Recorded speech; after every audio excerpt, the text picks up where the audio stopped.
bunch already. Alright.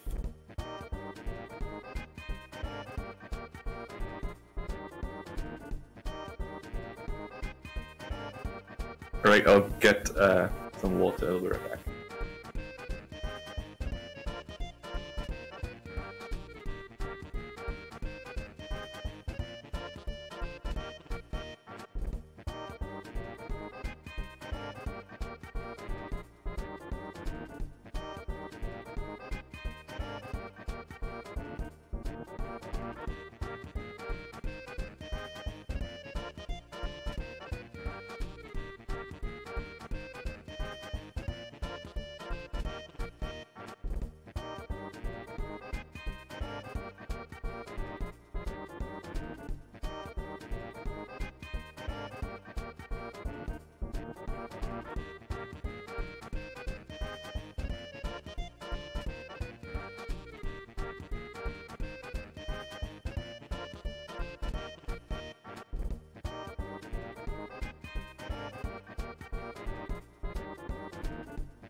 Right, I'm back.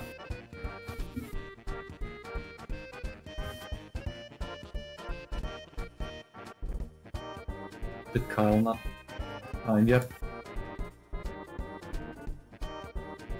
Aww. Mayday, there seems to be no links in the download list.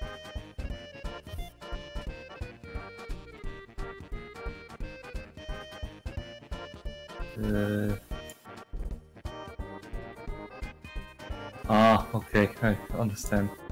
I have a Firefox add-on that allows me to download videos, and it doesn't work that well with streams. Right, copy, paste, paste, paste.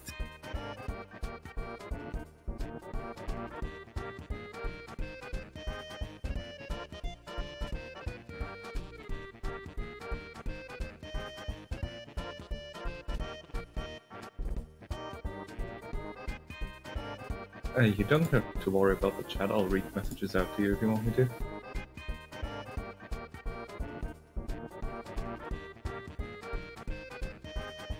Right.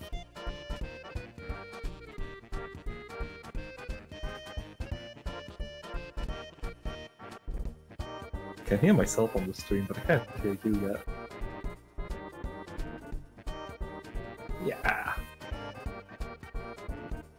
Hello people of the internet, dear followers of twitter.com/toho.txt. I thought I muted you, but I didn't, so everything is fine. No one can hear you. No, we know all your secrets. You have a download manager. Oh god, no!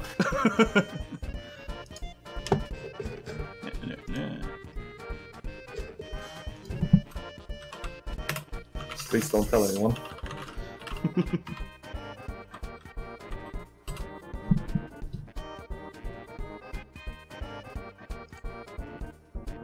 That's all good. Wait, Mitch got a new Mario Bros. 3 any percent warpless world record? Oh, did he? Apparently, there's a new video. Cool. Yeah, good. Uploaded a video. Wait, I got uploaded a week ago, so. That'll probably back into my rec sooner or later. Same here. I'm just waiting for the next Summoning Salt video. Those are usually pretty far apart. But he already announced that he had most of the work done on it, and then his laptop died during the editing process. was sad. But he somehow got it to work again. That's good. Alright, so I assume everything sounds fine on your end. I lost the chat window, there it is.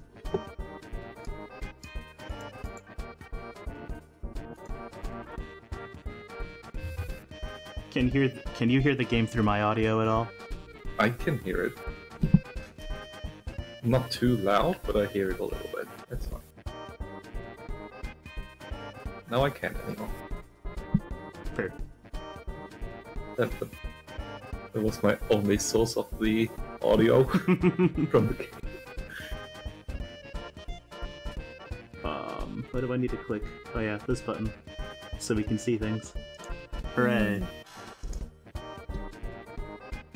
Magic. Where did we left off, please? Alright, so last time, Sora was trying to get the Keyblade, and... Alright, so last time we got the star from the Error Dude, and we just got Geno to our party. So, now we need to go where the map tells us to go next. Cool. And also, the town's fine now. And this is probably like the best town theme in the game, so let's talk to the villagers and let them thank us. And I cannot hear it.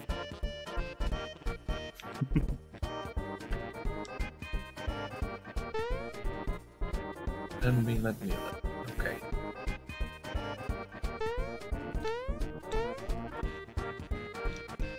Alright, I got all the streaming chats open. Nice. I confused Sai. So everything is good. I posted on a different server, but he thought he was on the launcher. Alright, so let's Happy Heroes Town, and let's remember this pathway here. And I don't think we have armor available for Geno yet, but I'm gonna double check because I forget.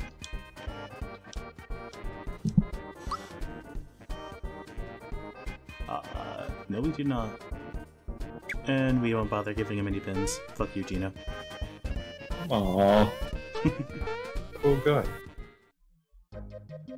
Alright, so we could go to the next area, but there's a optional pipe vault here, so let's explore that first.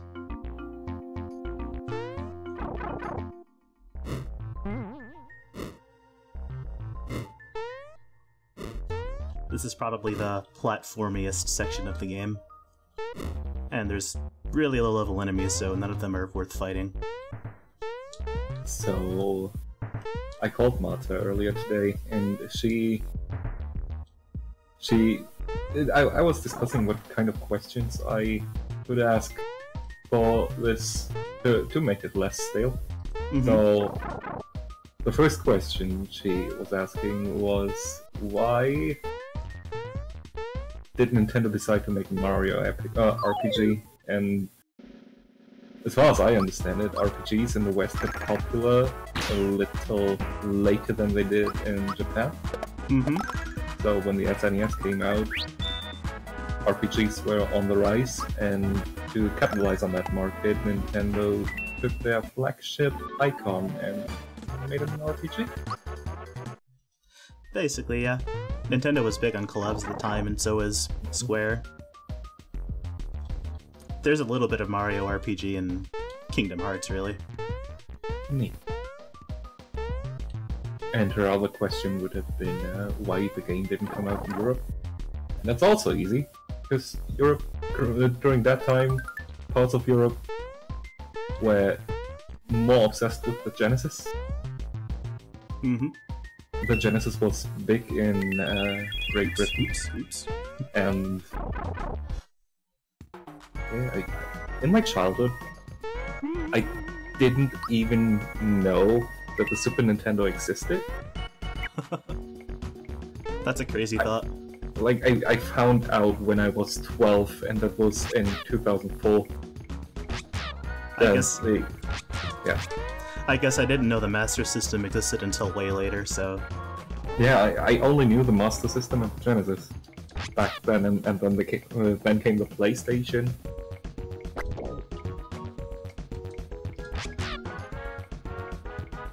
So yeah, That's now also we true, found- Sai. Sai says Europe was also stronger with PCs than consoles. The PC and Amiga are pretty big, especially during the 80s with developments from behind the Iron Curtain.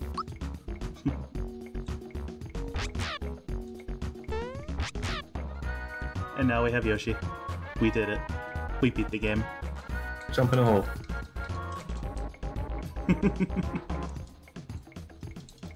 Did you make it to Yoshi's Island? I did. That's where that pipe maze left.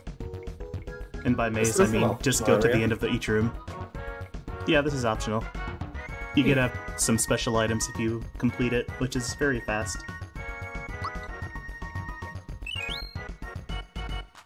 And we're gradually finding out Yoshi politics, so they have a race-based society. Like, actually racing on a track racing. Yeah.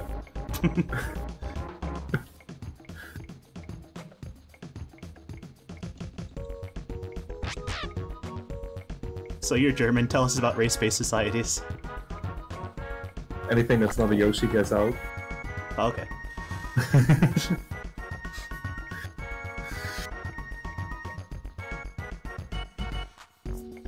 Alright, so this is going to be interesting because there's a small delay because of my capture card, so I we know get to what to do a rhythm-based race.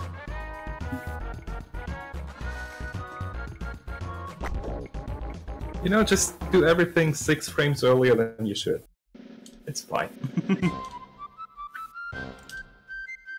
He's wearing shades though. So we skipped the tutorial, but basically you just want to press A and B alternating to the beat of the song, and you get Yoshi cookies to give yourself a small boost. Uh-oh.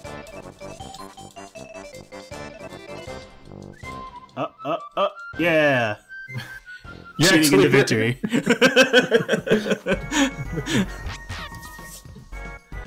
So, Dark Souls, huh?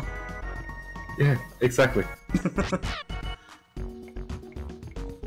Again, for people who didn't see the first part, I was playing Dark Souls for Malta on the Switch with my capture card, and the first thing I always do in Dark Souls is getting good at parrying to get a feel for it, except for Dark Souls 2 because parrying in Dark Souls 2. And the delay is so weird. Predict the attack coming at you. You have to predict those 6 frames. You have to do everything 6 to 8 frames earlier than you usually do, and it's so weird and inconsistent. Then, when you take the console out, so you're no longer playing over the capture card, that's when things get real freaky. Because you're used to predicting every attack by 6 to 8 frames, and then your timing is off again because it's on point now. Nice. And I couldn't even imagine playing a rhythm-based game with a capture card. Also, really, really bad if you play Crash Bandicoot 1. Because the jumps are sometimes so tight, and you just run off the cliff. And just fall down. Nice. Alright, so yeah, we freed them from their racing dictatorship, so now they can race freely. And for that, we got a batch of Yoshi cookies, which we'll show off here once we get into a battle. Will it make you go faster? No. Unfortunately. Speed is very difficult to mess with in this game.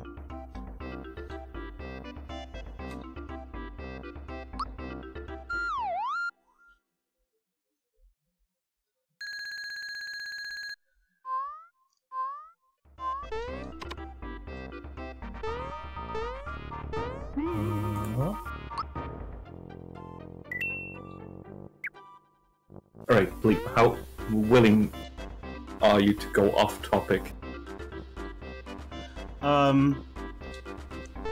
Moleville's pretty boring. I mean, basically some people are stuck in the mine and we have to save them, so we can talk about whatever during this. It's more of the same. Did you listen to the latest episodes of Last Podcast on the Left?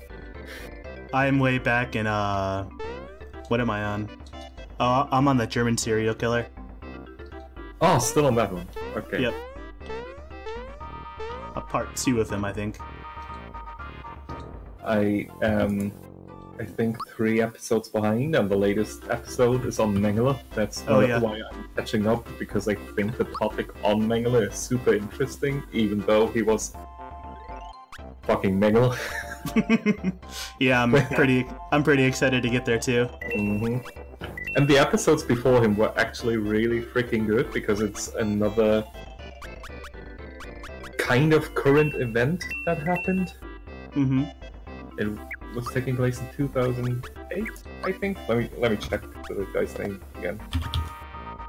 So while you're doing that, we just got the work pants. The work pants are one of the few items in the game that actually increase your attack power, and they're really useful through like probably the next 2 or 3 stars. So it's a super good item to get.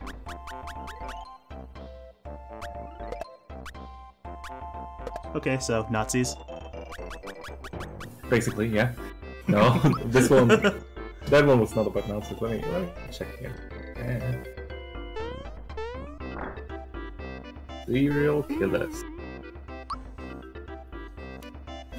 I think it's episode 346.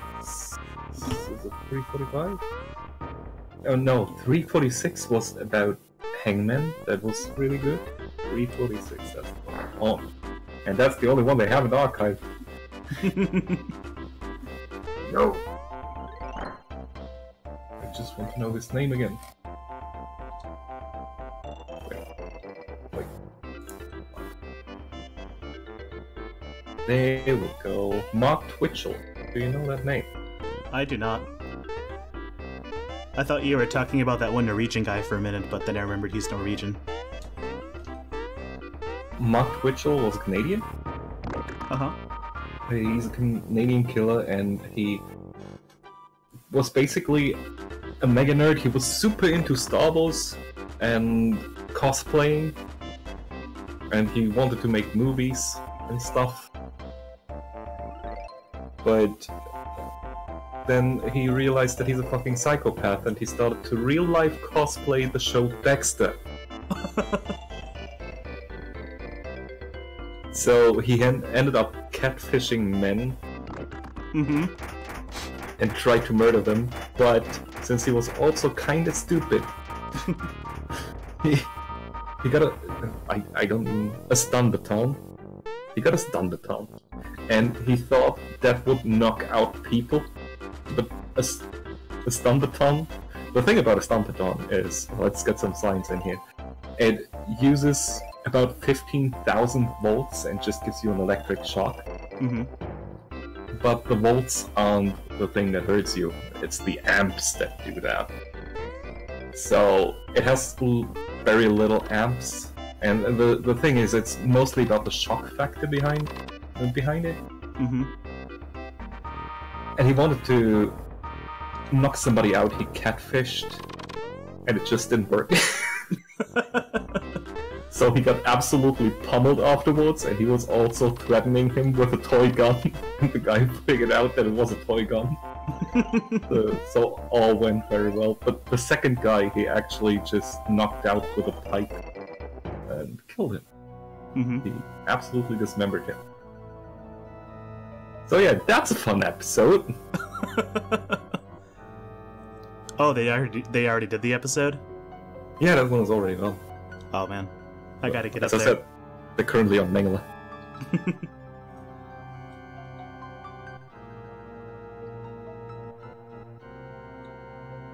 Also, how deep did you get into Petscop? I haven't started the series about it yet, but I'm caught up with the actual series. Alright. I'm currently on the Discord, on the Petscop Discord, and it's amazing how many theories they have. So, here's another plug. Check out Last Podcast on the Left and check out Petscop.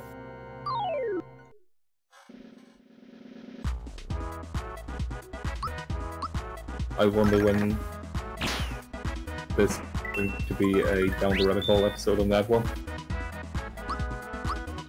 On which? Pet Scott. Oh. He doesn't normally do web series, does he? Let me check Frederick Knudsen.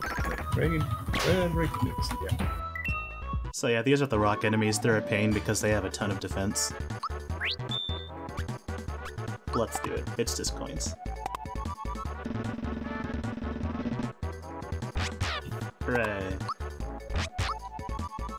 Yeah, he did one on the SCP Foundation. And Sonic 2, of course. Dark Side Bill, Neopets.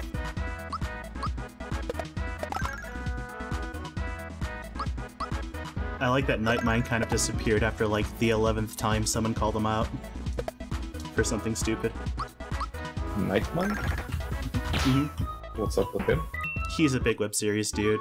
People, he's apparently kind of a weirdo in real life, shockingly. And, he, like, got called out, like, several times in a row on it. On being a weirdo? What kind of weirdo? Physical, touchy-feely kind of weirdo. You! Yeah. Which is a shame because his older videos were pretty good, but then he started, like, half role-playing a zombie cat or something. Amazing. Horror's hard, okay? Like, the thing is, I stumbled over his channel, like, last week. Mm-hmm. And yesterday I was watching videos of his, and I mostly watched the ones that are about 2 years old. Yeah, I'm scrolling through his channel right now, and the ones from 2 years ago have a long red those are line. really good. Yeah, like but his coverage of This House Has People in It and the bear one. I never really got into This House Has People in It. It's super duper good. Paint it for me in words while like, what are we talking about doing Mario RPG? Does anything happen in the game right now?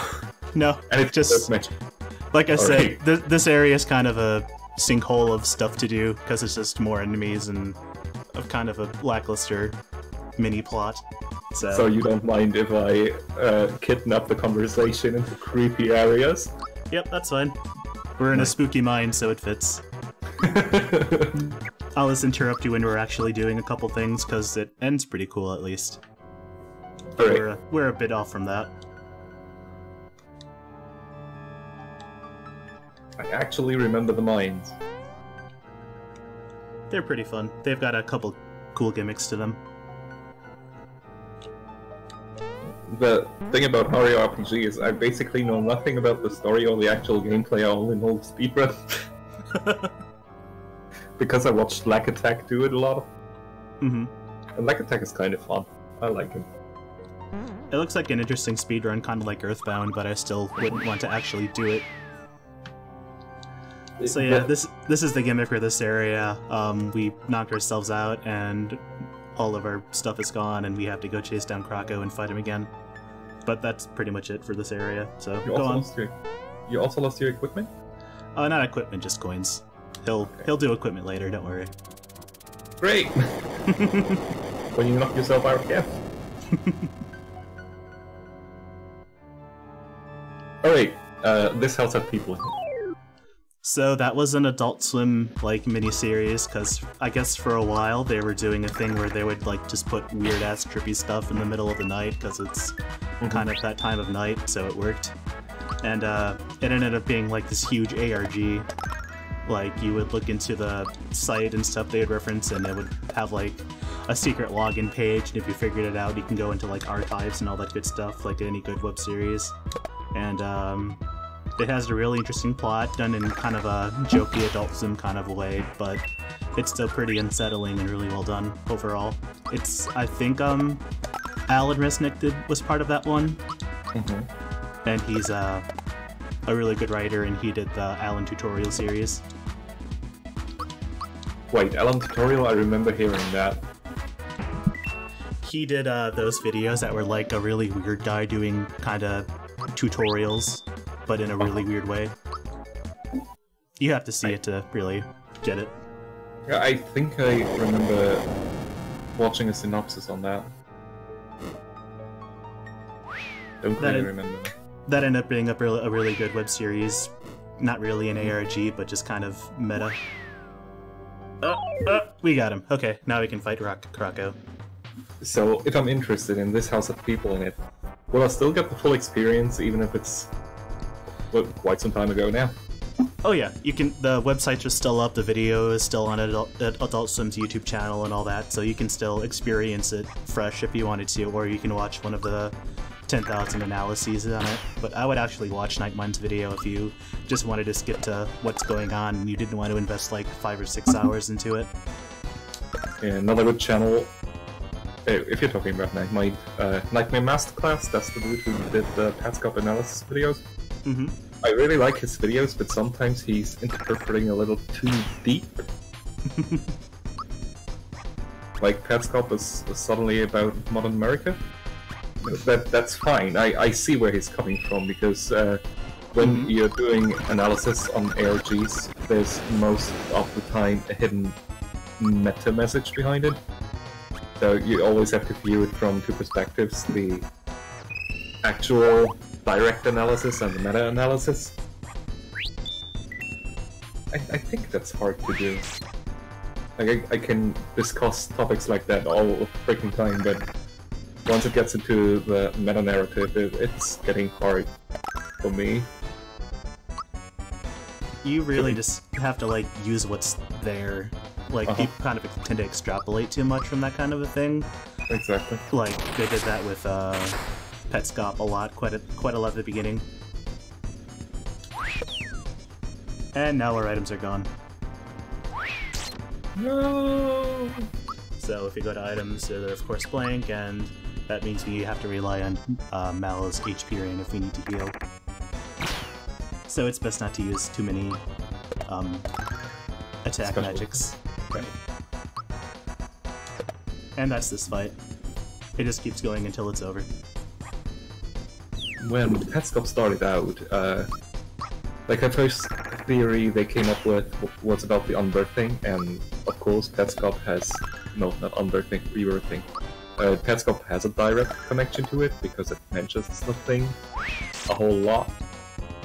And Newmaker is the actual name behind the case. Mm-hmm. I do still think it's at least based on that therapy gone wrong thing.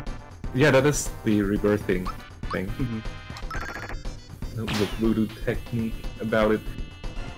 And nowadays, people, like he says, Nightmare Masterclass says that Petscop is a modern interpretation of society and how we are obsessed with the past.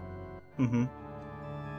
I don't see that 100%. The only thing I can see that behind is that he's using the nowadays pretty much outdated Let's Play format and does that on an old video game. Mm-hmm. Yeah, that's kind of all I see like that too. I was about to say something, but I forget what now. Mole. Yes, Mole. So, if we went this way normally, he would have just told us he needed bombs, and we got some bombs from Krako, so now we can continue the level.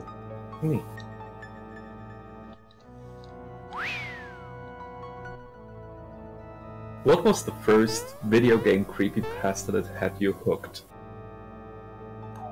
Ben Jones had me for a little while, just, I didn't get into any of the meta stuff, I just thought the videos were really cool and just the idea behind it. But I never got into, like, the whole fucking forum and all the weird stuff that got into. Same here. The thing about Ben Drown was I didn't even know there was a creepypasta thing behind it. The only thing I actually saw were the videos because a friend of mine sent them to me at some point. And we had a lot of fun with that. Back in the day when people were still using MSN and ICQ and whatever. All of a sudden just talking to him and then adding him from a new profile with the statue link avatar named Ben, messaging him and saying you shouldn't have done that. It was a pretty fun time. I think it was largely based on what was it called? Like, it's not Crystal Caves. It's an older copy pasta where somebody had the copy pasta and then they made a video of it. It was the one about that kid show with puppets. Oh, right. I remember now. The name escapes me, but yeah, I think it was kind of based on that, at least the format. So, a video game creepypasta that really had me hooked at the beginning was the Godzilla NES one. I know people who love that, but I never read it, I guess, but it never hit me. Yes, Candle Cove, that's the one. Candle Cove, thank you. Yep. Alright, Thanks, so here's the boss. The thing about NES Godzilla is that the beginning is really, really strong and really good and has so much work put into it. But then, all of a sudden, it gets lazy. Oh, and there's another planet, and this and that happened again and again, and oh, hey, look, that's good, that creepy thing, and ooh, spooky. And when it completely lost me, was suddenly turned into a cursed by a video game plot bullshit. That's when creepypastas usually lose me.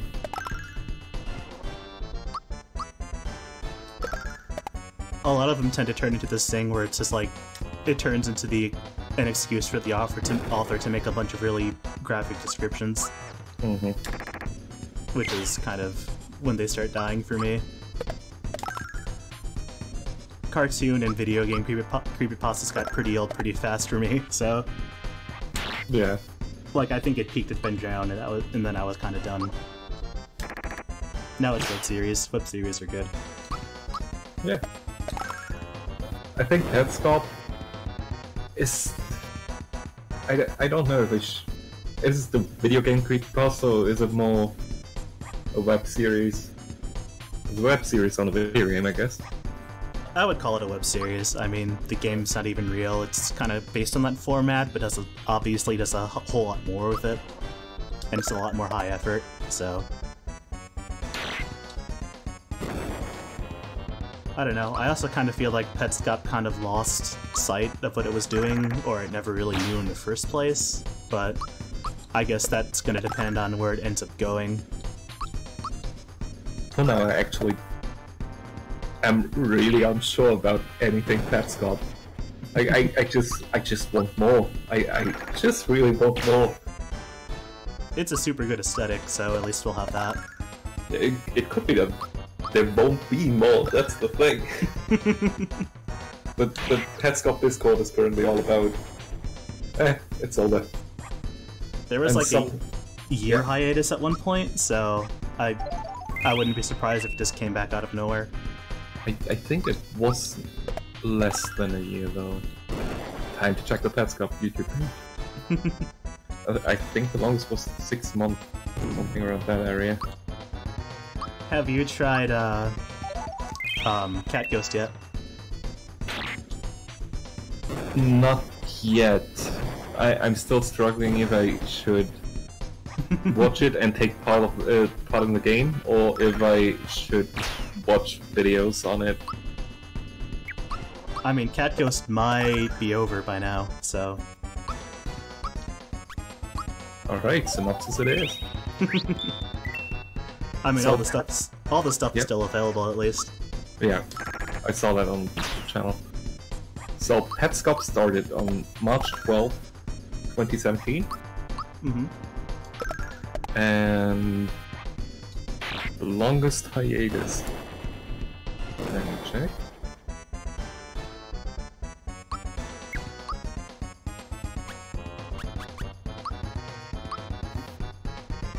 I forgot to show off the Yoshi cookies. Oh well. Next battle, maybe.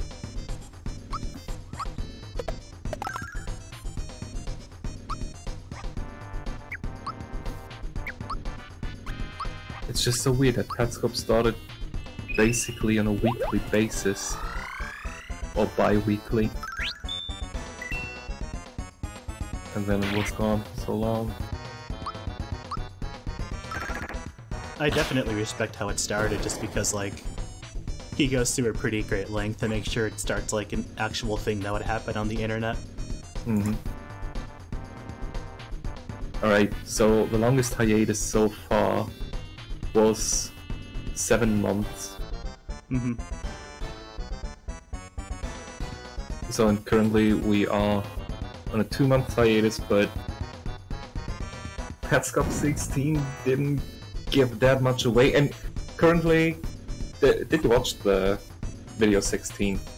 I don't think I've seen the newest one yet. It came out on Halloween. So basically what you're seeing is I'd say a children's room. Mm-hmm.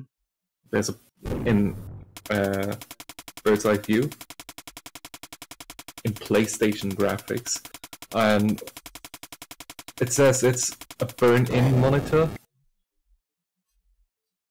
Uh-huh. And it says that the game has been turned on for a long while without any inputs, and that any police or ambulance or whatever is coming should turning off the console with a loud beeping noise to get people's attention. But the burn-in screen is the interesting part, because it shows this room and there's a red dot in there, and the red dot starts moving, and it clearly indicates that it's a person being watched, basically, by the thing, or it has been recorded. Mm-hmm. But the thing I like about Petscop is that so far everything is possible. Like, it could all be based in reality, and I don't want it to go down the haunted video game route. Because I'm so sick of that trope by now. Yeah, it would be cool if there was like a more down-to-earth kind of a thing, like there was this rogue developer losing his mind or whatever the hell the plot is. Alright, so that was Star 3, and now we get to do exciting things. Yay! Okay, I will stop from the Petscop discussion for now, because minecarts are fun. Whoa, whoa, minecarts. What do you mean? Well, there's a minecart right in front of you, isn't it? Yep. Spoilers. Dang it! But yeah, we skipped the tutorial again. Basically just turn directions and there's a brake and boost button. And you can also kind of control where you're going if there's multiple track directions. And you want to hit the brakes at super sharp turns like these. And that's the minecart section. This was super cool to see when I was a kid. Mode 7! Yep, for some reason, even though like Mario Kart and about 10 other games used this, I was like, this is the best game ever, based on this. They also showed this off during the trailer, so they were proud of it. Yeah, it's also not the only thing you do in the game. Like, Mario Kart is all about driving that car, and here it's another game inside a game, basically. I can see how that is fascinating as a kid. Mm-hmm. So what are the mushrooms for? They're your boost. This is actually timed, and you can come back later and like beat the time and get some sort of item or bonus, I think. Mm-hmm. I did it like once when I was super little, but I haven't really bothered with it since, because it's kind of annoying to get really low times. Mm-hmm. It also says, quote, "If only Donkey Kong Country had this," end quote, young bleep.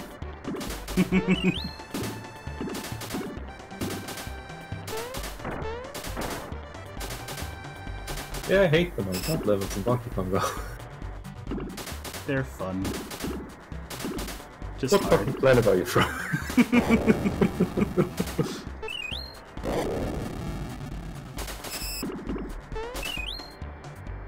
You got too greedy. I did. I usually don't even go for those mushrooms. You don't even get any more. You actually do. It doesn't show. Okay. We'll be spamming these at the next section.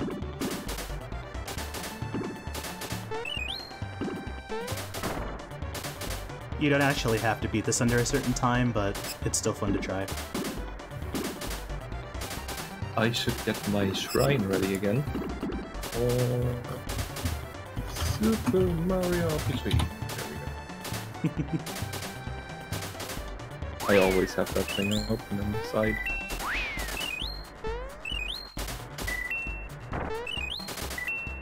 Do you know the RPG shrine websites? I do not. It's kind of a forum style. It's just called rpgclassics.com, and they have a list of games. And if you click on it, you get forwarded to something called a shrine, and it's basically a huge forum where there's one person maintaining the shrine, and it has walkthroughs, armor, weapons, secrets, treasures, and stuff like that all on the side, and it's basically the source of most of my informations of Super Nintendo RPGs. Mm-hmm. Like That's cool. when I'm playing Terranigma, I always have that thing open Your on the side. audio's glitching out. Nice. It should be fine again, I guess? No. Alright. Let's try reconnecting real fast. Exactly.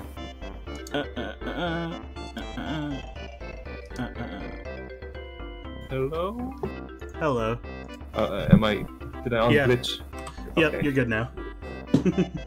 Phew. Alright, so anytime I play Terranigma, I have that thing open on the side because Terranigma has so many little side quests that you can just flat out miss and then not 100% it. Because they're mostly time-based. If you forward too much in the game, you might completely miss stuff.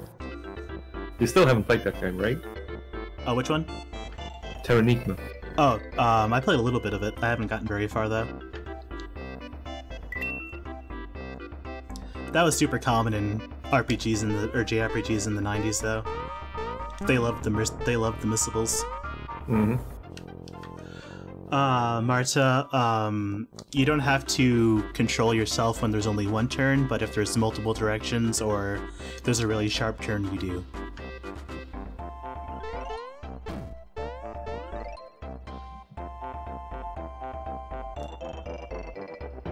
Wait, Afro-American Luigi? I think she's talking about the mole people. Yeah. So yeah, now we're going into everyone's favorite part of the game. I'm ready. Here's the snippets, by the way. I think someone asked about them last time.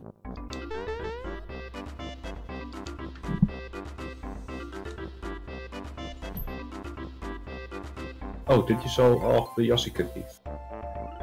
No, not yet. I didn't, or I forgot to do it in the caves, but we'll do it next battle. We'll be on another battle release soon.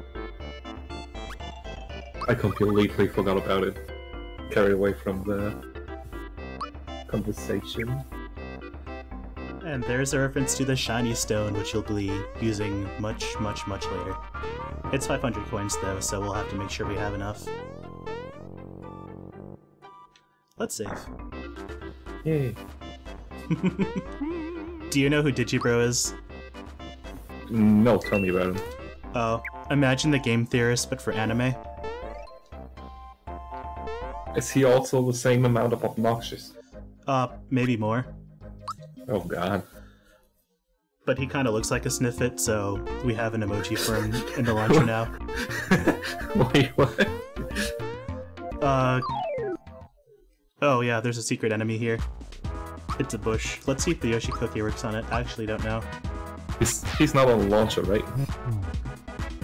He's not part of the launcher now. Oh, Okay. Tor's in the launcher though. Tor can send you an image of, Oh, that did work. Cool. But yeah, that's what the Yoshi Cookie does. It pretty much insta-kills almost any enemy and turns it into an item. Well, And, not bosses, right? Yep.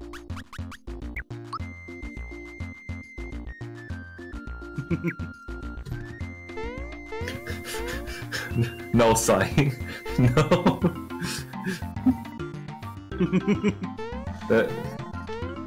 We'll be fighting an egg soon, don't worry. Does anybody have a picture of Yoshi pooping out an egg? Haha. Like him being really embarrassed. Haha. I think it would be kinda cute. Haha. That was the weirdest post I've ever read.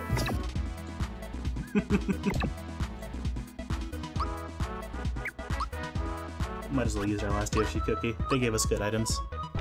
Toll, hit me up with that Did You Grow? Yeah, send him the one where he looks like a Sniffit. Just hit me up on Lad's channel.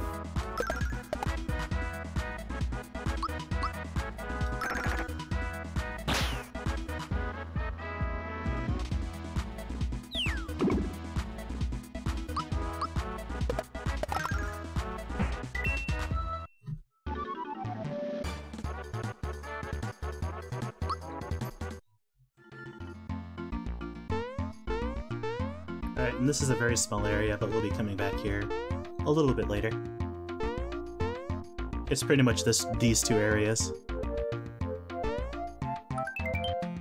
And we have one of the few on-screen flower tabs over here. Oh.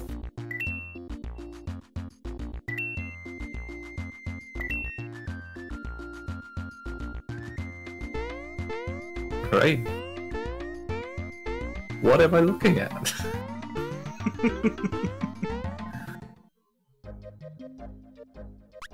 Alright, and on to Booster's Tower. Yay. Uh-oh.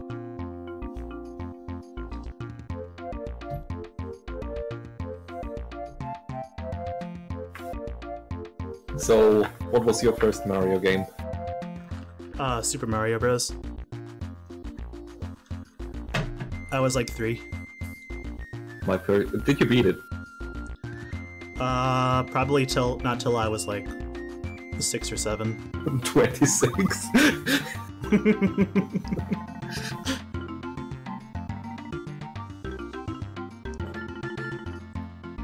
It's difficult. It is for a child. He actually does look like a sniff. Thanks, Paul. Tor, if you could show him that one tweet he did, I think that'll make Julian understand. I think you know the one I'm talking about. Princess Toadstool, that's her name, Martha. Yeah, she was originally called Princess Toadstool, but they changed her name to Peach, more or less. I don't think they even acknowledge Toadstool anymore. It is Peach in later iterations of the Mario universe. Mm-hmm. I think that started with Mario 64.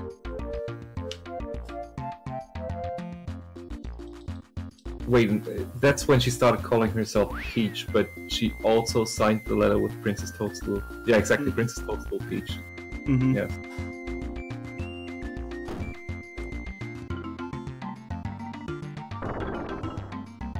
Right, well, so... Princess Toadstool, that is her surname, basically. Mm-hmm.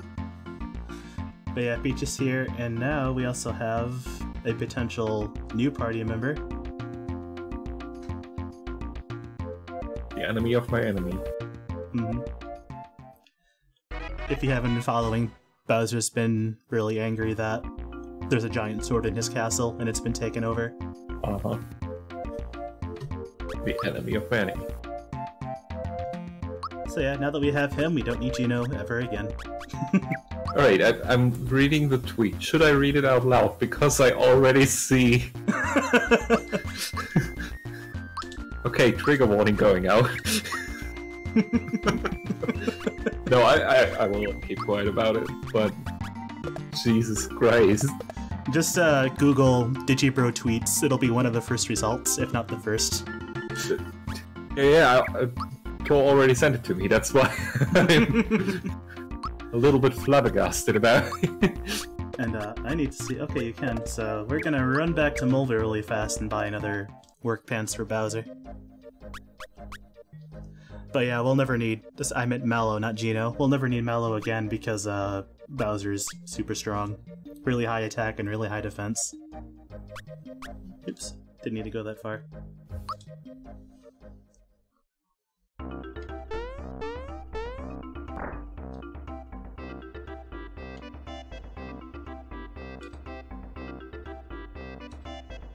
How is he popular? He's extremely popular. But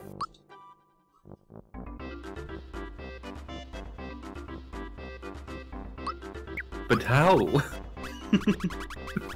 And from that we got a Lucky Jewel, which pretty much this makes it so that we can activate Lucky whenever we have a battle. But we'll never actually use it. We only bought it because he'll have other better items much later.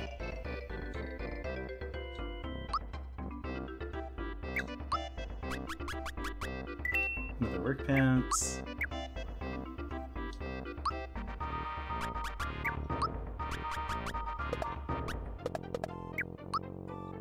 Alright, we are good to go. Booster's Tower is super good. Wait.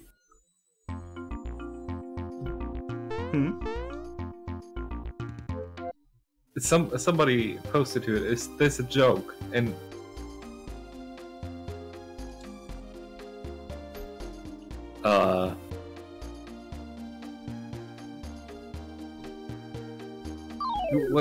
Can you explain to me how that guy is popular? He talks about anime on the internet. Yeah, but... The bar is that low. Thank you. I guess. If I have to know about him, so do you.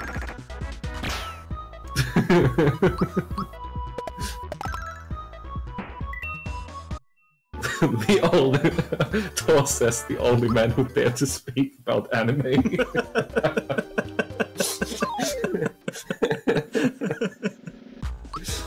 The only one on the internet.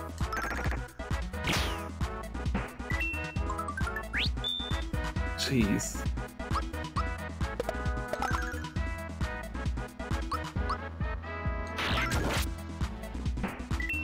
Okay.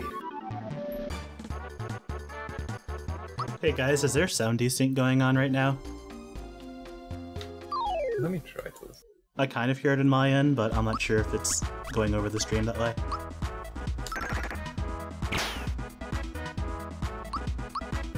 You mean in visual compared to the sound you get?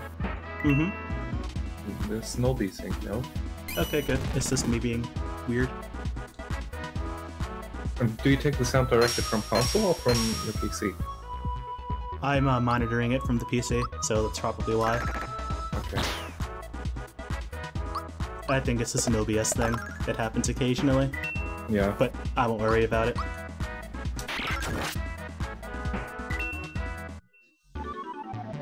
So yeah, this area is super cool. It's kind of like a toy house, but it's also a giant evil tower with a lot of weird, unique obstacles and traps, so...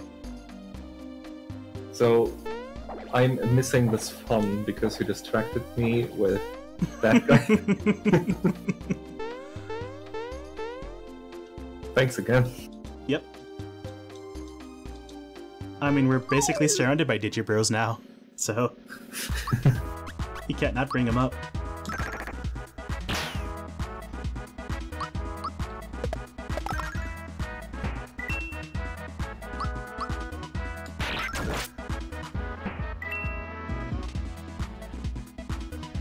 Digibro Mansion.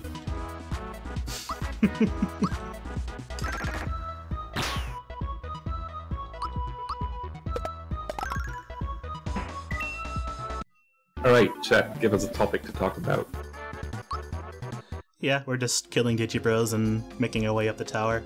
There will be a couple cool little side things, but in the meantime...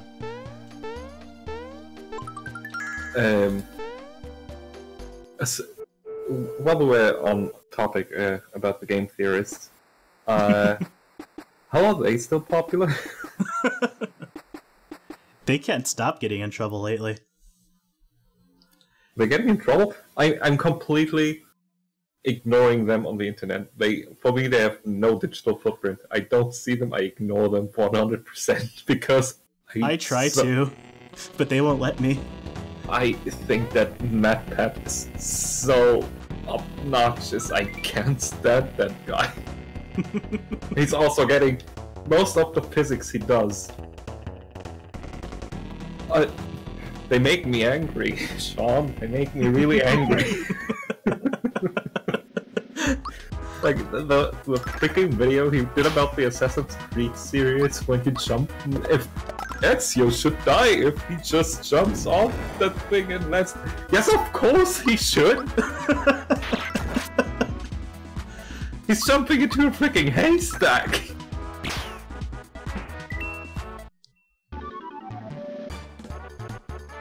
Do you need a minute? No, I'm fine. I like getting agitated about physics. Fine. This is an old one, but remember his video on the Majora Moon? Yes. I heard your soul leave your body. It's so... Oh my god. Yes, of course it would be disastrous if the freaking moon was a mile above us. No, it'd be fine, because it's going slow. Believe you want to fight me?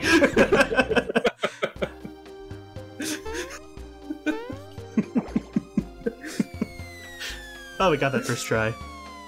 So, we saw that seesaw earlier, and if you go at it from high enough, you get an item from it. Which is... that. Please let it be the mage masher from Final Fantasy IX. It actually is. Woo! Oh, seriously?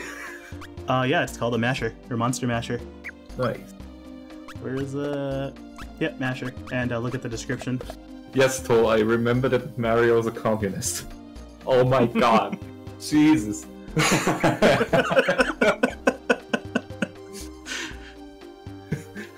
This is a call-out stream now.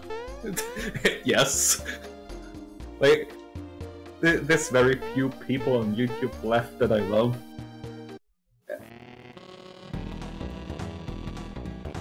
No matter, that's just a theory. A game theory. Thanks for watching. Oops. These are raw bombs. I think Ross is basically the YouTuber I respect the most because he just keeps staying out of trouble by saying, I don't know anything about that, just leave me alone.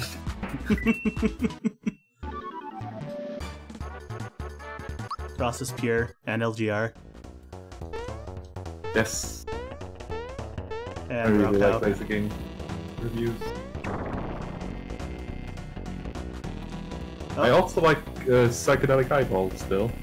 He's fun. And we just unlocked something somewhere else, so let's go there. Because why not? And he has a really cute accent.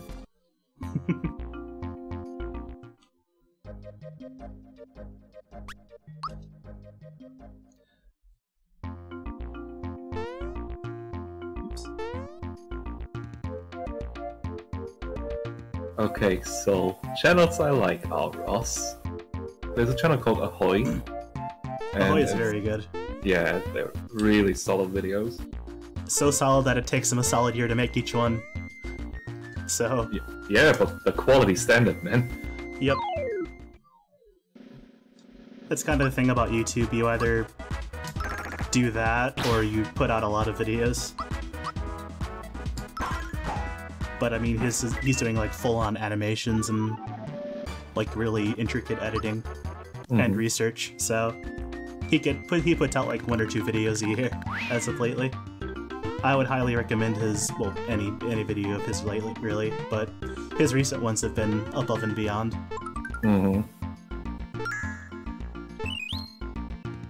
Let me check his. Like, I think my favorite video of his is the Polybius one. That's a really good one. It's so amazing. And that was a secret we unlocked. We got a extra little bonus mini boss, and we got some items out of it too. And while we're out here, let's go and heal.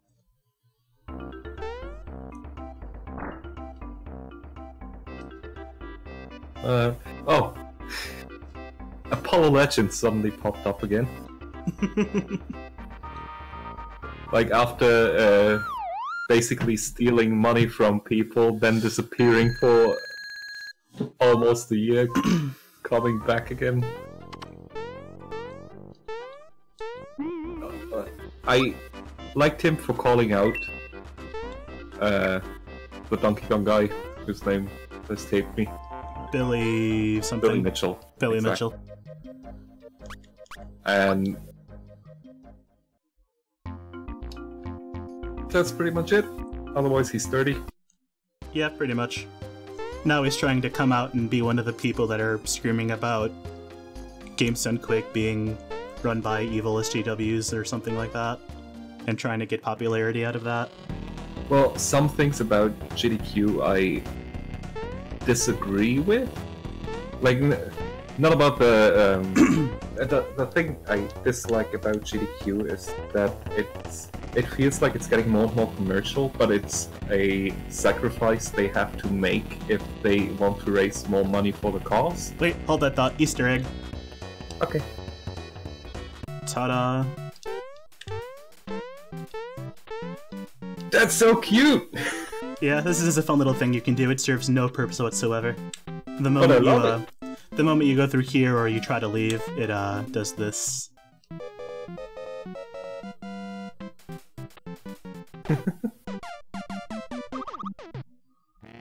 It's very good. That's really cute. Alright, sorry, what were you saying? That I disagree with some things about the GDQs, because I feel like they're getting more and more commercialized, and I don't like that aspect of it. But I know where they're coming from, because if they want to raise more money for the cause, they have to make that sacrifice. Yeah, I think they did go too far in that direction a little bit, like especially the year where they straight up like hit the audience and all that stuff. But the last 2 events I think have been super good. Like, they finally found a balance of allowing fun and getting people who can actually talk to be on the couch. That way they don't have to get a runner that's super good at both, because there's only like a handful of those. So I think they've improved a lot like the last couple runs, but they can still improve a little bit, but they're a lot better than they were like a year or 2 ago at least. I actually didn't watch a single run this GDQ, not because I was boycotting it, but simply because I wasn't really interested in the games they had. Actually, this year was probably the most of any year I've watched, so... I think the most I watched was back in 2013's Summer Games Done Quick. So, this is a puzzle. You basically just have to flip the pictures in the correct order, and we'll see what you get when I actually remember how to do it. The solution is in the first room. You have to order the descendants by generation in order, but it's a pretty easy pattern to memorize. So I don't actually know the names or anything like that. So, the next YouTuber I really like is Black Pen Red Pen. You've probably never heard of him. That name sounds vaguely familiar. What's he do? Math.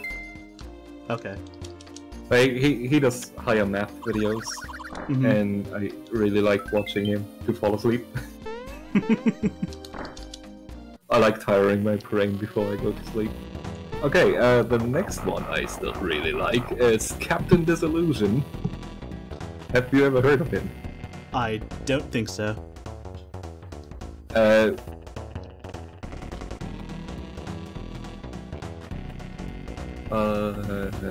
And here's Chain Chompette, we just saw an intimate scene with, and now she's Bowser's weapon.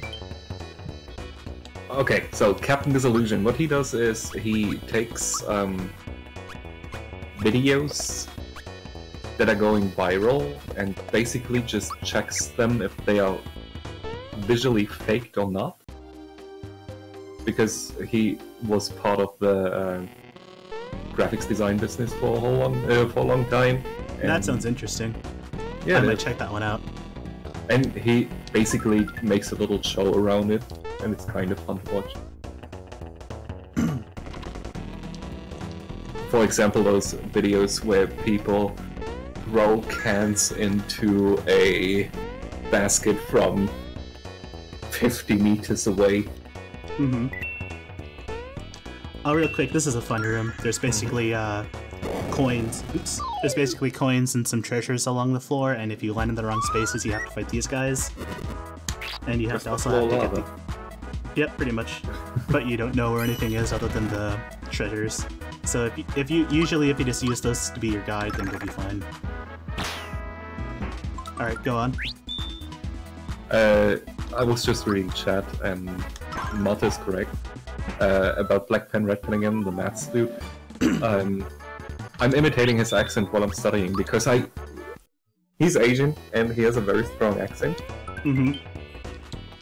And I don't do it to make fun of him. I just watched his videos so much that every time I'm writing down sine and cosine, my brain immediately goes sine of x minus cosine x, and I can't stop it.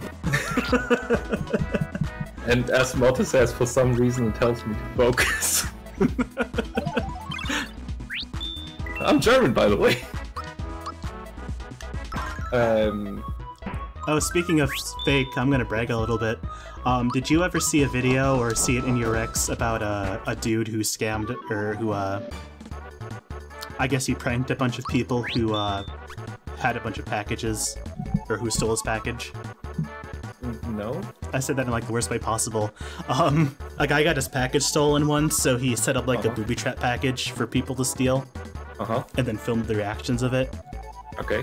And I called it out as being the most fake thing ever made, and everyone denied it on some servers I was in.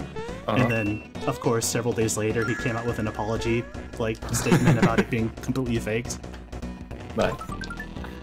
Like, he set up a confetti bomb and, like, a fart spray thing inside of it. And then most people reacted were like, whoa ho ho, what's going on? Whoa, ha ha ha ha. And all this, like, laughter and, like, not swearing and throwing the box out of your car kind of a thing, or running for your life because you just suddenly got sprayed with shit from Mysterious Fox. So I just like immediately was like, no, this isn't real, go away. Yeah. And he's a semi-popular YouTuber, so like I guess he's kind of a tech guy that does a lot of like pop science kind of shit, so I had no problem hating on him. Nice. And making his fanboys angry.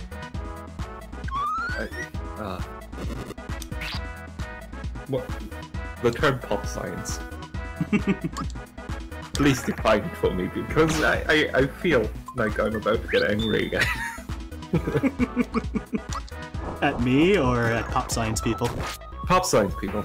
Okay. Just so people who don't know me, but most people know me in the chat, my scientific background is engineering. I've got a bachelor's degree in engineering and currently working on my master's degree, and before that I was dabbling my feet here and there.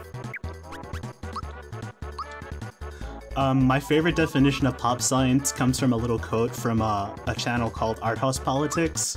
Hit me. They're the people who think that algorithms are going to take us to Mars.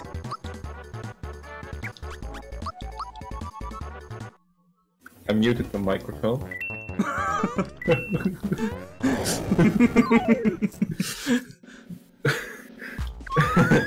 Okay, algorithms will take us to Mars. Okay. Yeah, that's them. Just like clickbait, but it's for science. Like science discovers the cure for cancer when no. No, they didn't. Just don't get cancer. Yeah, basically. Solved it.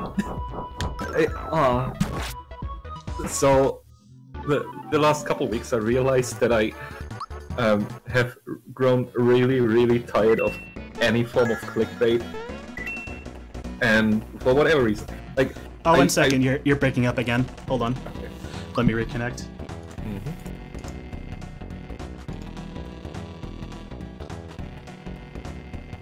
Yeah, am I clear again? Yep, you're good. Go on. Okay. So, I'm enjoying puzzles a lot, and I'm working as a tutor currently for mathematics and chemistry, biology, and physics. And sometimes students don't have things to do anymore, and their grades are currently in the green. So I'm coming up with some puzzles, or I find some puzzles on the internet, and yeah, that just to distract them and have them be less bored. And in general, I'm a huge fan of puzzles, and so Google, because my Google search had a lot of riddles in them, and Google suddenly decided, oh hey, you're probably interested in this riddle and that riddle, and there's this Google feature that just sends you newspaper articles, and there's a newspaper in Germany called Merkur, and Merkur is the name for the planet. Okay, really fast. So, I actually just learned something about this room. He's about to release some bombs on us, and what you're supposed to do is either just go through and fight them all, or there's like a little cropping on the top right of the screen that you can hide behind. But you can actually do something else while this is happening, and I'm about to show that off. Just a second. You can just leave. Amazing. And you actually get a little bit of flavor text for it.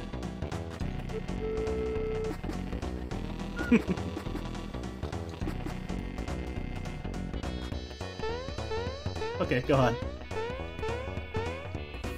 Okay, so Google recommends me some newspapers that have riddles in them, and I think the kind of clickbait I hate the most is when the title is already aimed at people to make them feel good about themselves. If you can solve this riddle, you probably have an IQ of 150. You're fucking great! I solved this freaking riddle in 25 seconds. Am I a genius now? No, I can prove it. My IQ isn't even 150. Haha! And don't even this is started on IQ. Oh, yeah, I remember this puzzle. Yep, this is Gino's room. He has a little sculpture of Mario's house, and there's Samus, there's Peach, and I think there's some other ones in there that I can't quite make out. There's a Yoshi, there's a Goomba, I think. We'll see more dolls like this later, so. And there's a Mario doll up there. What's that about? Alright, continuing. And we will find one specific doll. And be sure to pay attention to the password that's coming up. Alright. Cybermom is asking you, hey Bleep, are you at Gino's site? Gino's area is after the next area, I think. This is a booster.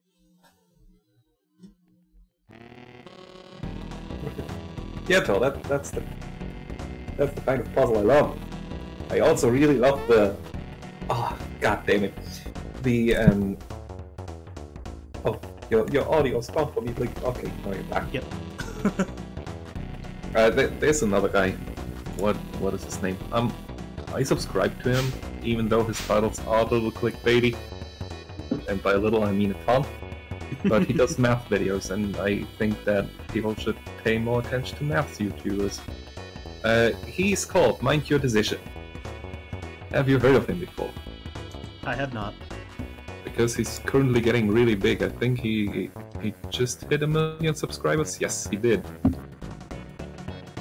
So, Mind Your Decisions, he usually posts geometry puzzles and other puzzles that are really neat.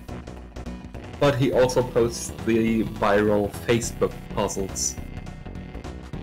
And oh jeez, do I hate viral Facebook puzzles. I'm so glad I don't have Facebook anymore. Same. So yeah, we're about to do another minigame. They're about to open up some curtains, and we have to hide behind just the closed ones to not get caught, and then we'll get 2 benefits from that. 1, we will get an item, and 2, we will actually get to skip a boss fight, which is with Booster, and we'll have another boss fight instead.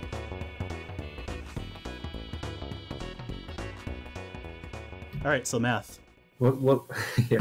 Wasn't there another minigame that was basically green light, red light? Oops. I was thinking, so I got caught. Hey, everybody! It's fine, we get multiple chances. There is one that's very similar to this a little bit later. That's kind of like that. We'll be seeing that when we discover the mystery of Mallow. Uh-huh. I'm ready for the mystery. That's way later, though, so... I'm fine. I have time. And now we have 2 to worry about.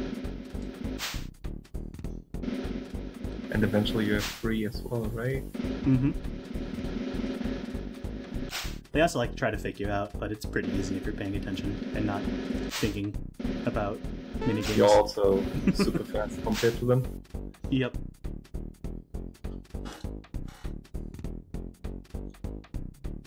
Another good YouTuber. Let me check my list again. Chris Ramsey. Did you hear of him before? I did not. He's a stand-up comedian and magician. Oh, okay. And he showcases different magic tricks and magic gadgets and stuff like that. And also puzzle boxes and stuff like that. It's pretty neat. I mostly actually watch him for his puzzle boxes. Then, yeah. There is a bread tuber you might like that I can't quite remember the name of, but he mainly does science as related to politics. Like, he recently did a thing on why Elon Musk's tunnel system is the stupidest idea ever. But I will have to look up the name of him. I don't even know what... Wait... Musk basically wants to replace inner city streets with tunnel systems that take up individual cars. That was another we had to jump to progress, by the way.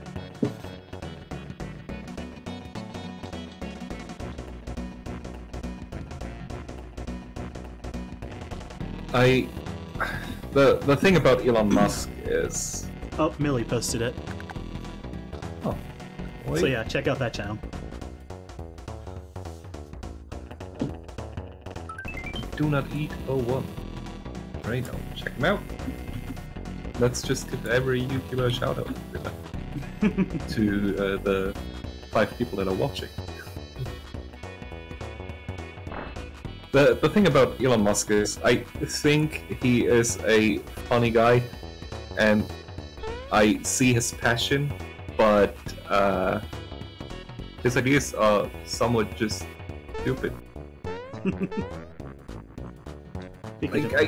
That's always fun. I'm a supporter of the idea behind Tesla, because it's time that we revolutionize the current engines we use, especially for cars. And we're overdue on that part. And for most of the time in the last couple of years, Tesla was the only one who actually did some research on that stuff. But then again, if you think Elon Musk, everybody thinks he's that tech guy when he is definitely not. He is a man with money. Exactly, he's a man with money and he's a businessman. That's his thing. He creates new businesses. That's his hobby, that's his passion.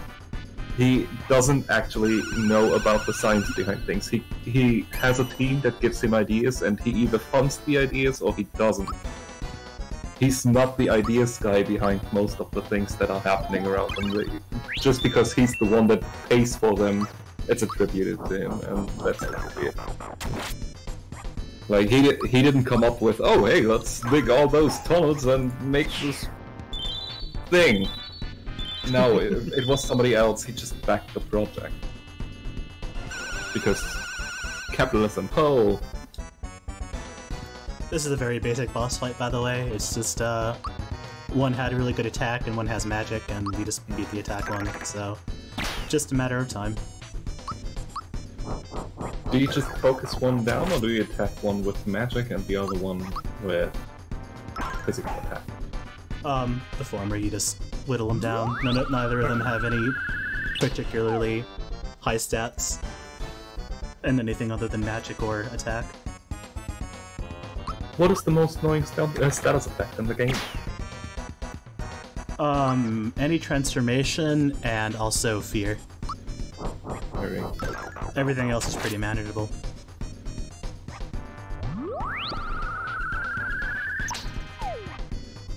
I don't think I have to mention Chip and Icarus. What was that? I don't think I have to mention Chip and Icarus. Oh yeah. Because they're great. Chip at Ironicus.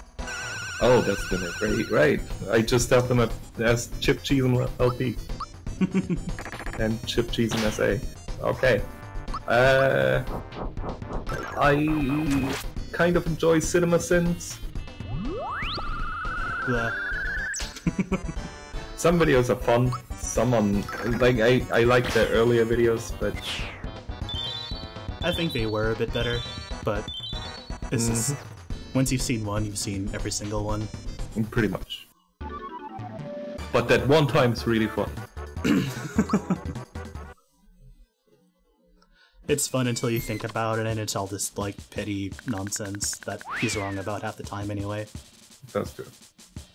Alright, so with that boss out of the way, we get to another minigame. This is basically minigame central, this section, but this is the last one for a while, I think. I also know that people hate that one. This was my favorite one when I was little because I used to be super good at it, but now I'm not, and I hate it. Basically, he's gonna throw a bunch of stuff at us and we'll have to dodge it, but if we jump on it, we'll get closer to Peach, and if we touch Peach, we get a flower point. So, obviously, we want to touch her as much as possible because that's like a permanent upgrade. Neat. So, Tor just asked, Julian, thoughts on Number File? Fuck him! What happened to Number File? Like, they were fun, but the thing about Number File is they were basically part of the community that kicked off edutainment on YouTube, and that's why it's so popular nowadays. But, jeez. They went from fun topics to obscure things you may be able to laugh about, to things that are just flat out wrong. Like, do you know it's been a super popular video of theirs. If you sum up all natural numbers, you get -1/12. Oh, I remember that one. Yeah, it's the worst. And it gives a completely different view on science. And they highly edit their videos. So, when... Like, I respect the professors because it's not their fault they are being cut off mid-sentence. But when one person says, oh hey, this if you sum up all natural numbers, you get -112, and this happens in physics. This totally happens in physics. You see this in the string theory. Yeah. And the wrong part about it.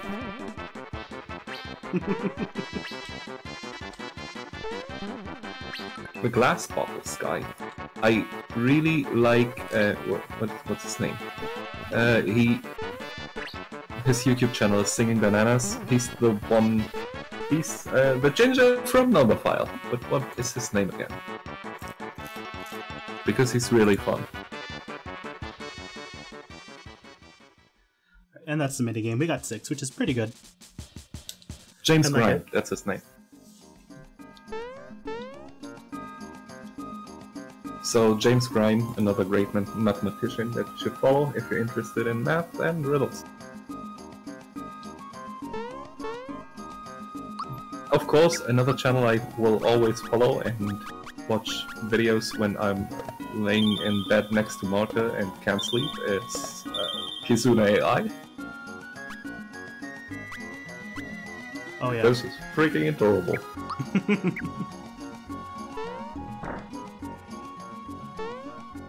I follow a dude called Cyberborn.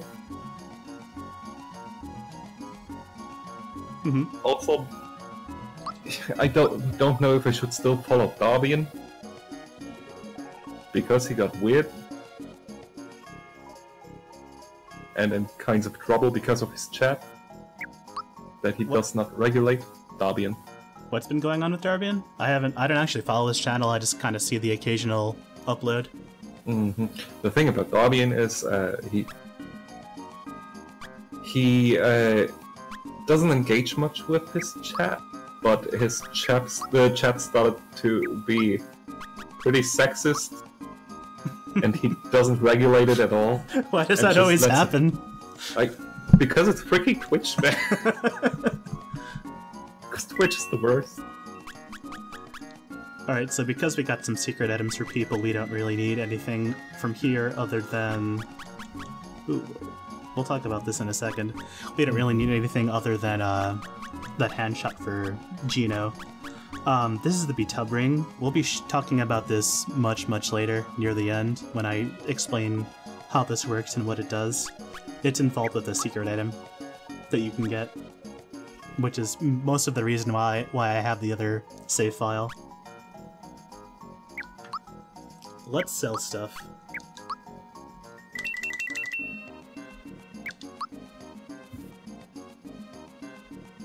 For some reason, I enjoy... I enjoy YouTube channels that actually have a focus on one thing and don't interfere with other things. Yeah, like if I want to watch politics, I have my dedicated politics channels for that. I don't want somebody who plays Super Nintendo games fast talk about freaking politics. I think you're cut out for a second. And that's fine. There you are. Okay. Hi. It sounded like you full and disconnected, so... No, I'm good. Alrighty. Marta! She said Julia.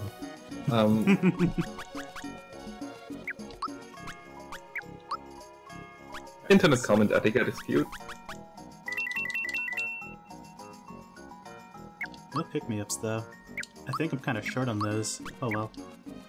I just won't die. If you want to see one of the best Twitch streamers, he's also on YouTube, and he's playing a lot of Dark Souls and Souls-like games, and similar stuff to that. Also, Final Fantasy games. He currently plays through Final Fantasy X, and last week, and I think he beat all the secret bosses. And he's called Lobos Jr. He's great. Really good energy. Tor and I can recommend some music YouTubers, for specifically like theory and composition and things like that. Adam Neely is pretty good. He talks about a lot of deeper musical concepts, but makes it really approachable for people who don't know anything about music. And then there's 8-Bit Music Theory, who discusses video game music specifically with a focus on like broader musical concepts, like he won't just talk about a song. He'll talk about a bunch of songs that share the same theme, that share the same musical concept, and kind of go into that. And there's a 12 Tone who's his music theory general, and he does things in super approachable way. And then there's a bunch of synth people who are like crazy synth and gearheads that are really entertaining. But I don't remember any of their names, but I'm sure Tor can recommend quite a few. You would probably like the one about a guy that goes pretty deep into AI-created music. Yes, I would. Tor can hook you up with that.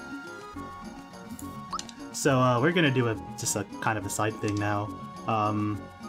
This is a hotel, but it has a special thing called the Suite, which is 200 coins, but it has some cool things in it. So we'll do that right now.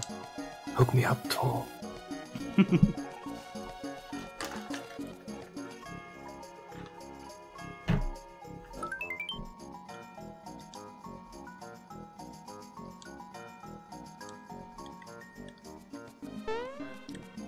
Another channel I follow but barely watch is World of Long Plays, because they have really good long plays. And if you're interested in a video game and you just want to see what it looks like without somebody obnoxiously crying into the microphone, check out that channel.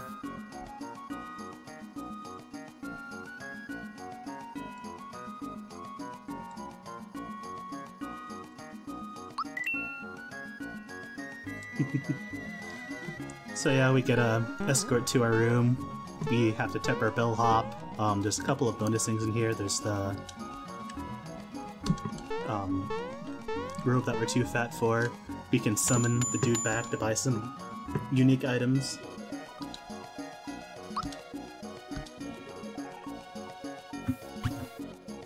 And he sells, you can actually buy Kira Kira Cola here, and I think this is the only place in the game where you can. So that's usually worthwhile. You just have to keep in mind it's $200 just to get in here. And we have to tip him again to get him to leave. What is the effect of Kira Kira Cola? It's the Mega Elixir. Ah, okay. So full HP for the whole party. And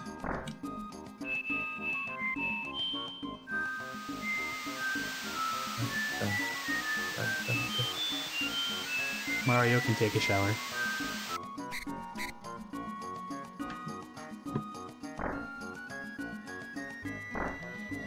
Oh yeah, Soul is a super good YouTuber. She's a pianist and does some really cool compositions and just like theoretical ideas. Uh-huh. And Ben Levin, who does really out there musical stuff. I probably wouldn't recommend him to people who aren't familiar with theory already.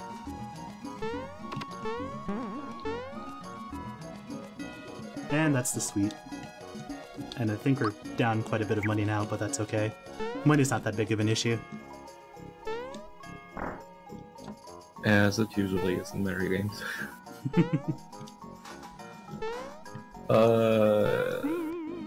Psycho. I followed him for a long time, then he's and basically completely stopped on his regular channel, so I stopped watching. Psycho's really good. I watch his Let's Play sometimes. I wish he would go back to like the glitch stuff though. Yeah, the glitch stuff was the thing that made me interested in him in the first place. And now I have to judge. Do you know that channel, the Easter Egg Hunters? Yes. Check out the top 5 GTA Easter eggs. Just imagine me saying that with a heavy British accent. I like A+ Start. He's a pretty good glitch guy. Mm-hmm. But he's been slow these past couple months. Mm-hmm. I just think because he has too many projects. Probably. Because he's multiple channels by now, right? He has A-Star Arcade, the Game Club podcast. If we stand on this vibrating kid, we vibrate too. Marta just sent me a message and she's correct. I forgot to talk about You Suck at Cooking, because You Suck at Cooking is actually really, really good. Have you ever seen a video of theirs? I have. He's pretty funny. There's actually a music YouTuber who does a similar shtick called You Suck at Producing. I'd recommend him as well. Great. But every time I watch a You Suck at Cooking video, I actually get hungry. Because most of the things he does look really tasty. I really like baking with Babish, something like that. He's a really good cooktube kind of a guy. You can jump on the cake and they get mad at you.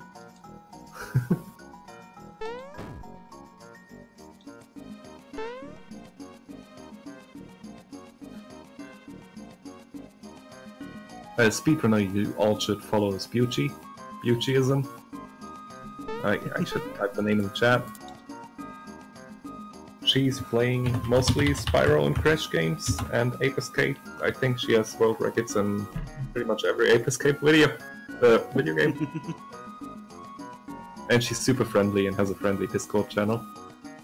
Also, she often does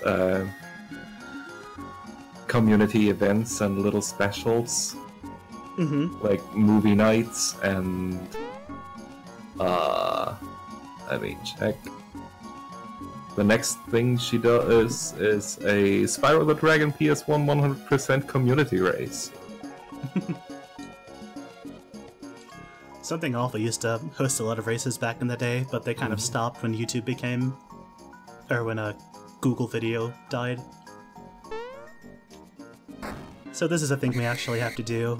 We have to do 2 in a row. We have to time a running with another character to get through the door. Did you know that Google Video actually still exists?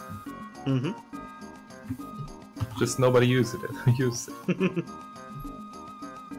Just like Google Plus. Did you know Google Plus exists?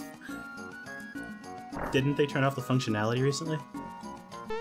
No idea. I mean, if I click on my face on YouTube, is it still redirecting me to my... No, it stopped. What? That's amazing. Normal Google Plus. Thank you. Happy birthday. Why do I have so many tabs open? Why do I have Twitter open? Oh wait, Twitter?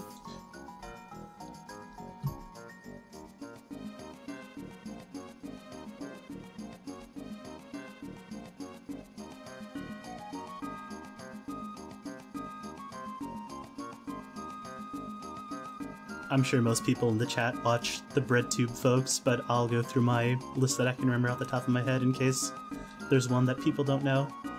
Of course, ContraPoints and H-Bomber Guy and Sean and Jen. Anarcho-Poc is probably one that not many people follow. I would strongly recommend her. What's her name? Anarcho-Poc. She's doing her master's in... I'm sorry, she's doing her PhD in political theory right now. Oh. And she does just like really straight up lectures and historical things. Very dry, but very good. Kind of like Sean, but Sean is mostly like calling out big YouTubers who get stuff wrong politically.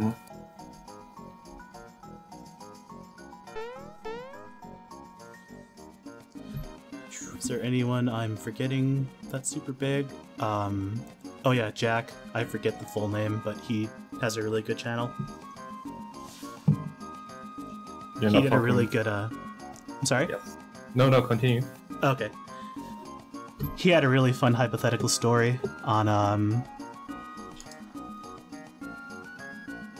I won't bother subscribing it, actually, or summarizing it, actually. 1 second. Let's actually take 5, if you don't mind. What? 5-minute break. Oh, of course. Alright, see you in 5 minutes. See you in 5 minutes.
Okay, go.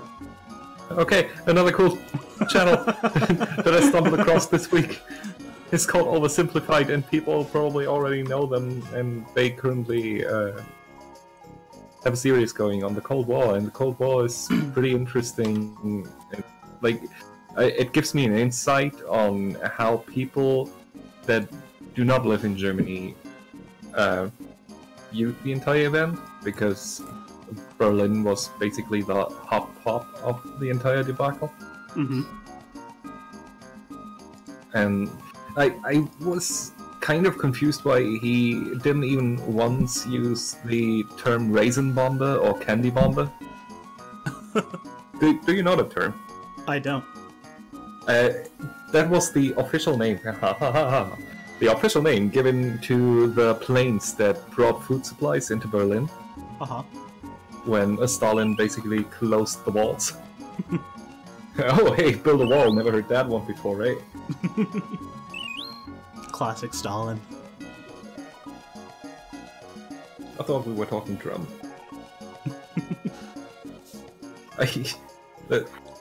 Sometimes I don't like talking about Trump at all. Mm-hmm. Because he's just not worth the oxygen.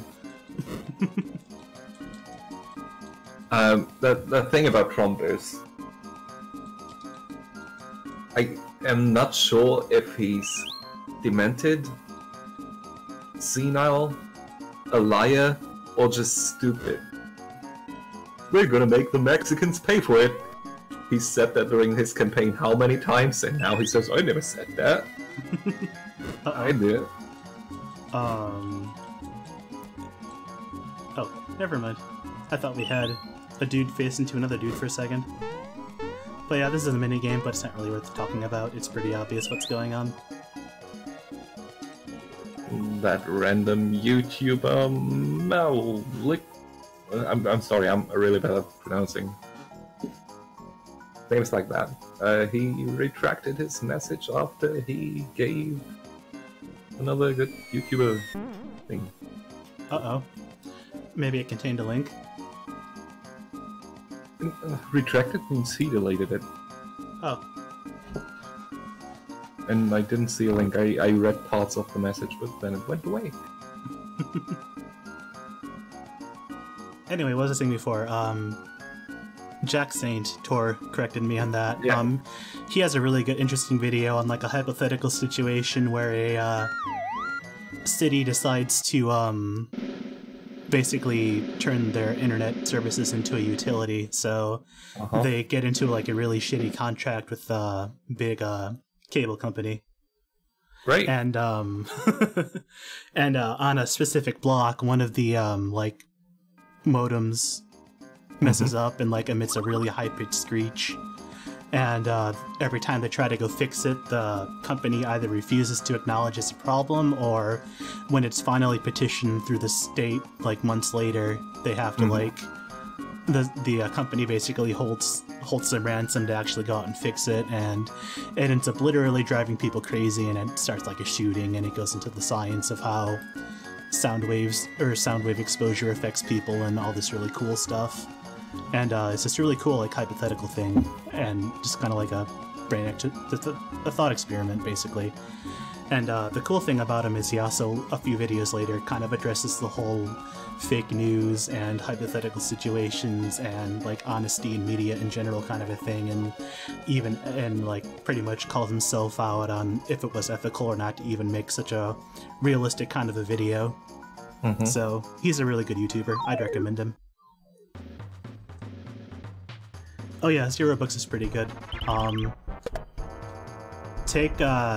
He has good guests on, and he has a lot of interesting topics, but when it's the dude himself's opinions, I would kind of take them with a grain of salt. Alright.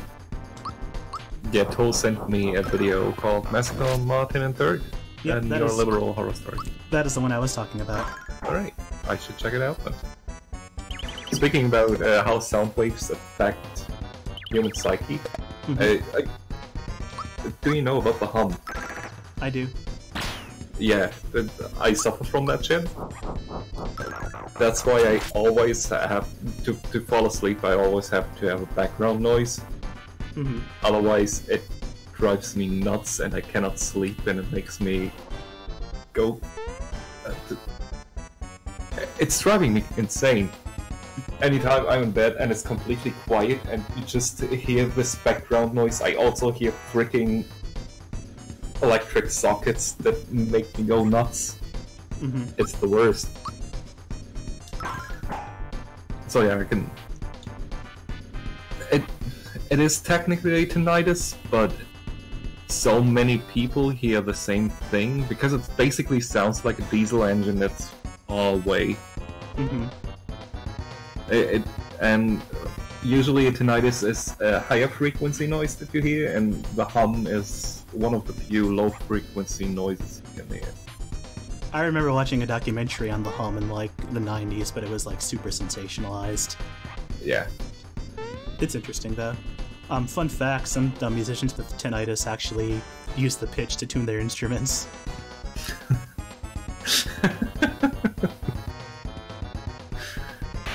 I mean, it's a reference point if it's always the same. Yep. Oh yeah, Philosophy Tube. Almost forgot Philosophy Tube. He's one of my favorite Brit tubers. Just in terms of accuracy versus entertainment versus it doesn't make me angry. With a lot of them, I'll kind of leave the video thinking that they missed some major aspect of something, but you know, whatever. It's less so with Sean, Philosophy Tube, and Anarchopop. So yeah, this boss's gimmick is I have to hit him a bunch of times in a row in order to knock out his candles, so it doesn't really matter how hard I hit him or anything, just that I do hit him. Another video game channel I can recommend is called Stop Skeletons from Fighting. They're pretty good. They are. Pretty good. Thumbs up. If you're into tech, a good tech channel I could recommend is Technology Connections. He's also, if you're into tech, you'll probably already know about them. They are at 250,000 subscribers.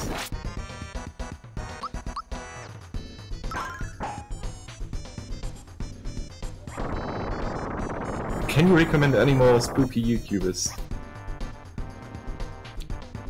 There was one I mentioned a little while ago in the launcher, but unfortunately I don't remember the name off the top of my head. It was like the Nighttime Story Society or something stupid. But they're good. Is it from... There we go. And now we're on the face too. Oh boy. It's just half cake now. Is it? I actually like RPG fights that are medium in difficulty at the beginning. Then they get really hard and ramp difficulty, but close to actually defeating them weaker. I like fights that have development like that. This one's pretty cool. He throws out a lot of sandstorms, which is really annoying. It's one of the most powerful moves in the game. Yeah, you told me about it the other stream as well.